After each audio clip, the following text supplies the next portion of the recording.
Hello, I'm Leanne Summers, and this is SEO in 2023 Additional Insights.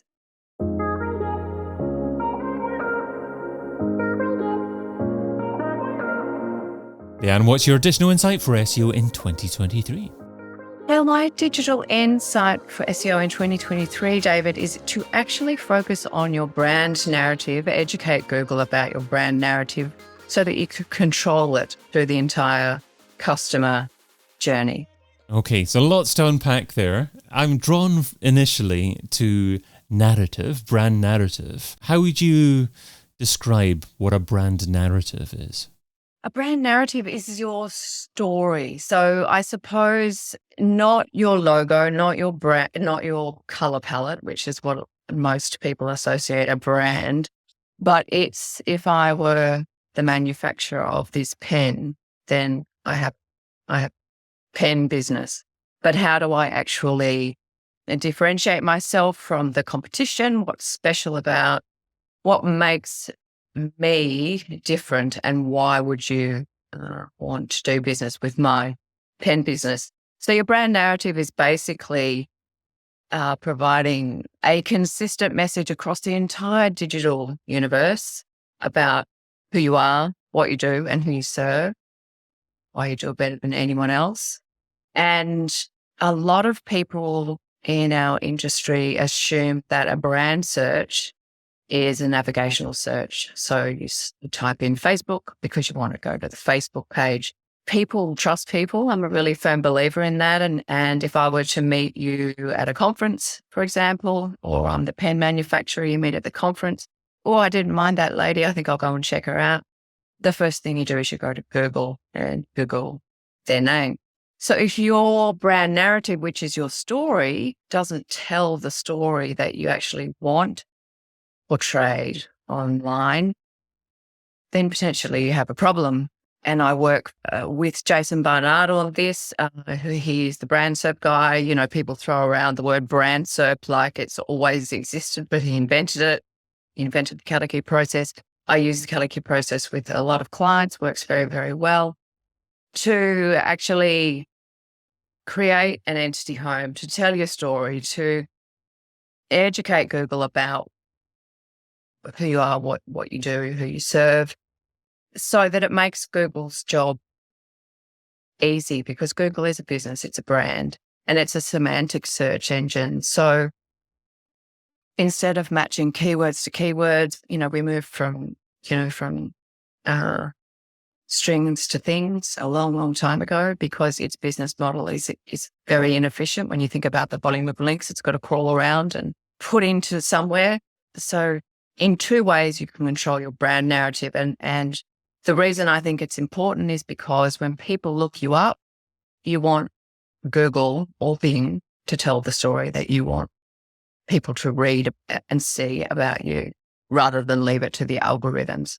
So as a copywriter as well, I'm fascinated by words, and Google as a semantic search engine, its algorithms digest and absorb the information that we send to it or deliver to it in a certain way. It's all about, we know about the knowledge graph. Google's actually got quite a large, it's got a number of knowledge graphs, but that's a story for another day. So the end goal for me, really, in terms of controlling your brand narrative, is two-pronged, is following, I guess, Jason's Kalicki process. Hello, Jason. And establishing your entity home, consistent message across all of your digital landscape, getting your information corroborated by third parties, so that there's this virtuous loop of information about you. So Google is slowly starting to develop a little bit of trust. So you've established your brand narrative, and you've talked about a few other things that you can be doing there as well. A couple of times you've mentioned establish your entity home. Is that the key initial step that you need to establish as a way to go about educating Google about your brand? Yes.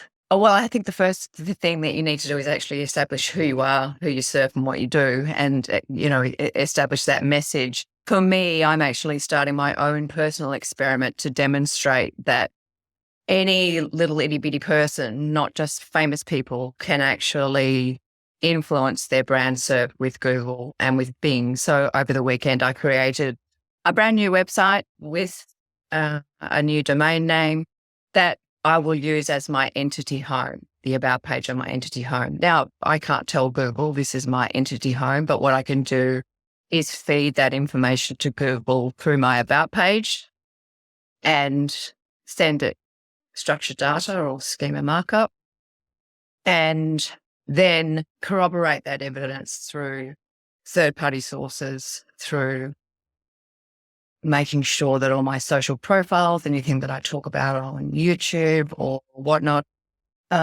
is consistent, so that as Google has a home base to consistently loop back to and say, oh yes, that's what Leanne says on her entity home. That's what David says about Leanne on Majestic. Oh, that's what that Trustpilot review says. And so it's a reaffirming virtuous loop, I suppose. So that would be the first thing I would do. The second thing would be obviously then to go across and out to your social media and change your description so that, it's in alignment with your brand and your brand narrative. And then it's about educating the algorithms with, I've just finished Corey Gabor's semantic SEO course on Topical authority, which blew my mind. I've followed him around. I'm a bit of a stalker, but I love the power of language and to actually unpack and learn about how the algorithms use semantics and natural language processing and their neural networks to actually decipher the meaning behind these funny little searches that we put into the search engine because we've become so lazy. We just type in any old thing and Google's got this very difficult job of trying to work out what the search context and intent is. So the other element of the controlling the brand SERP is basically to position yourself as a topical authority in that space. And for me, as a copywriter whose job is not only to get pages ranking, but also to achieve click-throughs and sales, once you understand the power of the language and make it easy for Google to decipher what the user wants and produce the answer across the entire user journey, then Google's going to say, hey, thank you so much for making our job much easier because it costs us a lot of money to crawl 1 billion, blue links a day or website links. We trust you. You've got your 2 sorted out.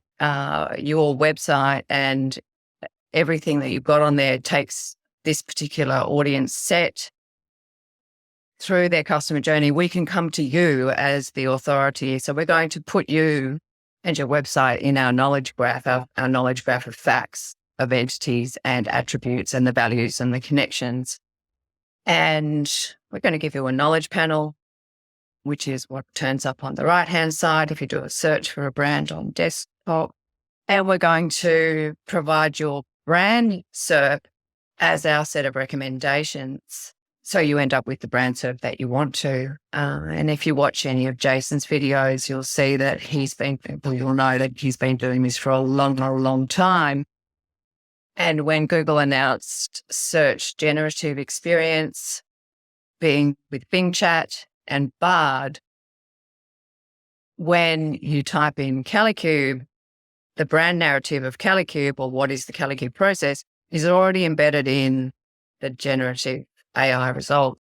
I liked how you started off talking about that brand narrative in relation to how you appear on other websites as well. I mean, you gave Majestic as an example. If you did have an article, for example, on majestic.com and that linked back to you and the article talked about a specific subject matter, then that could enhance the perception of your brand or the identity of your brand in the eyes of Google. Does that mean that if you, and I think many SEOs would probably be tempted to initially try to establish your brand identity in social media first of all. So I liked how you talked about how you appear on other websites. But in relation to how you appear on other websites, if you're an SEO that wants to be known for a very specific niche, perhaps talking about brand as an example, would that mean that it would be a mistake to write an article for another website on another semi-related topic, such as maybe conversion rates or maybe another aspect of marketing? Are you better off to ensure that the content that appears, not about you, but what you write about on other websites is definitively primarily related to what you do as a business? Or can you get away with being a little bit evolved in terms of what you write about, as long as if your author bio at the bottom summarizes what your brand does and what you do? Yes, is the answer. The primary focus, I think, from a commercial point of view, because I'm a very commercial person, is that if you're making money out of a particular niche and you want to continue making money out of that niche, then you want to become known across the industry and in Google and Bing's eyes as the expert on this particular topic. Having said that, it doesn't mean that you can't explore other topics that are related. So, Corey talks about, context and making sure that you're always connecting back to your source context. So my recommendation would be that you would guest post, for example, on a related website about either your core niche topic or something that relates to your core niche topic. If I was a brand SERP SEO, necessarily go and talk about, until I was well and truly established, I wouldn't necessarily go and talk or do a guest blog post about something that I wasn't yet seen as an authority. Because once Google gets confused about your brand and who you are, what you do and who you serve, it's very difficult to unconfuse it, if that makes sense. Absolutely. So the goal is to control your narrative through the entire customer journey. And that makes sense from a brand perspective, but it can be challenging sometimes to measure the true financial impact from that. So if you're doing that for a client and you're charging them for it, how do you justify the value of what you're doing? I guess the easiest way is to look at your click-through rate for your brand name. So go straight into Google Search Console, see how many searches, see how many people have clicked through. That's the first port. The second really is, once you build out your topical authority or you cover the entire customer journey. So for example, as a very quick example, in Vietnam, where I live, I have a second business, which is a destination wedding planning business, and I'm a destination wedding celebrant, which means that from a brand perspective or from a customer journey perspective, people don't wake up in the morning and decide, oh, I'm going to go to Vietnam and get married. So there's an entire process there where they first might start with a search about, can I get married overseas? Where are the best places to get married overseas? Is the wedding legal? So the second part then is covering the entire customer journey, creating impressions across that entire customer journey, and then ultimately the click-through rate and transactions on the business. So yes, it's the brand SERP and the representation of the brand SERP. When you've got a perfect brand SERP, that's the result. When you've got a knowledge panel, that's the result. And I think that the absolute value in controlling your brand narrative, the reward and what people are paying for, is the KGMID. That is Google's stamp of approval that says you have earned a place in our knowledge graph. You are no longer swimming in the great ocean of fish, twiddling around, hoping that we might pick up one random page of their website and serve it up in the search results. You are actually in our knowledge graph, our fact knowledge graph. So your knowledge panel is Google's representation of the facts that it understands about your brand. And if you are an international business and you have a knowledge panel, which is different to your Google business profile, that can have enormous impact, because you then start to build it out fill it with more rich features as you build out your connections and your relationships. So I do a guest blog for Majestic on brand search, link it back to my homepage or however it works. I wouldn't link it back to my entity home because it's not about me, but I'm building my spider web. And I think I can't remember her name now. It's terrible, but there's a saying in the United States where they talk about the 6 degrees of separation, so Google building its knowledge graph is building out entities and attributes and values and properties. And so a lot of people say, well, an entity is just the same as a keyword, it's just a different thing, but it's not. They're completely different, but it's even semantics. It's not about the entity isn't the important thing. Once you establish your entity, it's about filling out the attributes, the properties. So every entity has a property.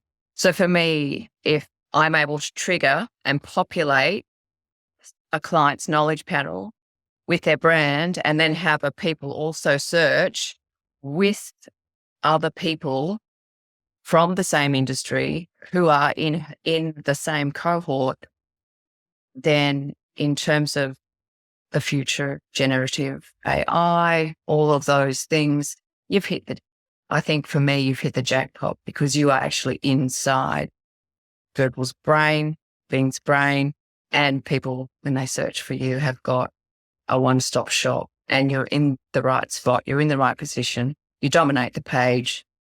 There's no one else on the page, basically. What does the M stand for in KGMID? I've got no idea. I don't know, but I do need to Google it because it's it's the unique identifier. But I just don't the knowledge graph. I mean, knowledge graph identifier, yes, but I didn't know what the M stood for. But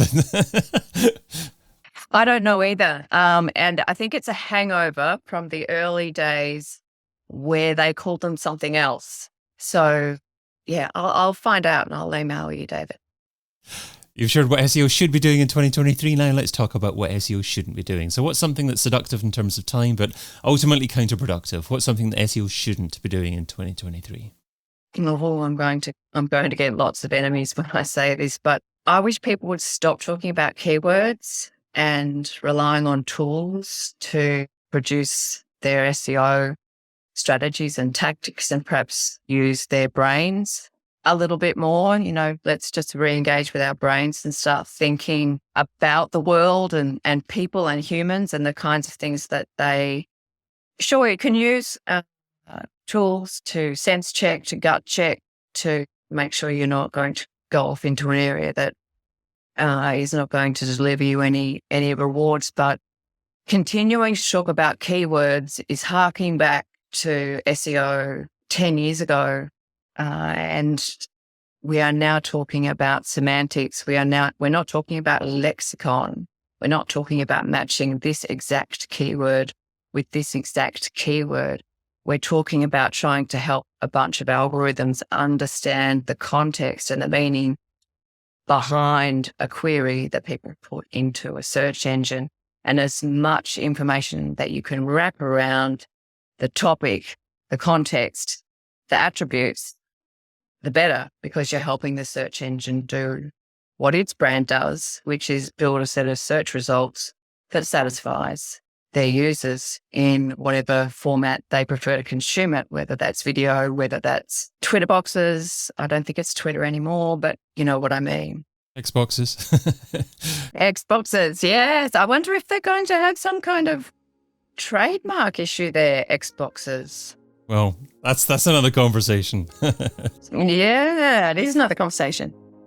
Yes, so let's stop talking about keywords. Let's start talking about entities, relationships, attributes, and values. Great advice. Well, Leanne Summers is an SEO consultant, and you can find her over at theleannesummers.com. Leanne, thanks so much for adding your additional insight to SEO in 2023. Pleasure. Thank you for having me, David. I've been your host, David Bain, and you've been listening to SEO in 2023 Additional Insights, a Majestic series that complements the original SEO in 2023 podcast, video series, and book. Find out more over at SEOin2023.com.